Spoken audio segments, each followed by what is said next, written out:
কুৱেশ্যনটো আমাক দিছে সিম্পলিফিকেশনৰ কি দিছে square root of 41 square minus 16 square minus 25 divided by 2 ঠিক আছে এনেকুৱা ধৰণৰ যদি কুৱেশ্যন আমাৰ এক্সামত আহে আমি ফাৰ্ষ্টতে কি কৰিব লাগিব 41 ৰ স্কয়াৰ কৰিম তাৰ পিছত আমি কি কৰিম 16 ৰ স্কয়াৰ লগতে আমি 25 ৰ স্কয়াৰ কৰিম হয়নে এনেকৈ কৰিলে আমাৰ এক্সামত টাইমটো বহুত ওয়েষ্ট হ'ব এতিয়া আমি শৰ্ট টিকত এই কুৱেশ্যনটো আমি কেনেকৈ কৰিম চাওঁ আহা এতিয়া যদি আমি 16 ক যদি a বুলি ধৰি লওঁ ঠিক আছে 16 ক আমি a বুলি ধৰি লওঁ আৰু 25 ক যদি আমি b বুলি ধৰি লওঁ তেতিয়া হলে আমাৰ কি হ'ব কুৱেশ্যনটো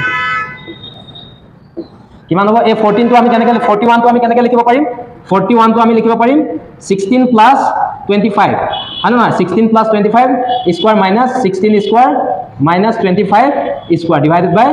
2 এতিয়া এটো আমি কি ধৰিছো a প্লাস b ধৰিছো হয় না নহয় a প্লাস b যদি ধৰো তেতিয়া কিমান হ'ব a plus b whole square minus a square minus b square মানে ডিভাইডেড বাই 2 নেক্সট আমি কি কৰিব পাৰিম a plus b whole square সূত্ৰটো কি আছিল ফৰ্মুলাটো আছিল a square plus 2ab plus b square হয়নে minus a square minus b square ঠিক আছে তলত আছে আমাৰ 2 b square cancel out a square cancel out আমাৰ হাতত থাকিলে কিমান 2ab divided by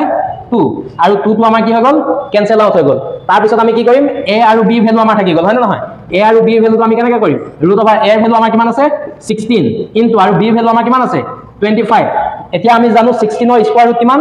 16 ৰ স্কয়াৰ ৰুট 4 আৰু আমাৰ 25 ৰ স্কয়াৰ ৰুট 5 গতিকে আমাৰ আনসাৰটো কিমান 20 আনসাৰটো আমাৰ অতি সহজে ওলাব যদিহে আমি এটো ফৰ্মুলা ইউজ কৰো ঠিক আছে থ্যাংক ইউ এভৰিওয়ান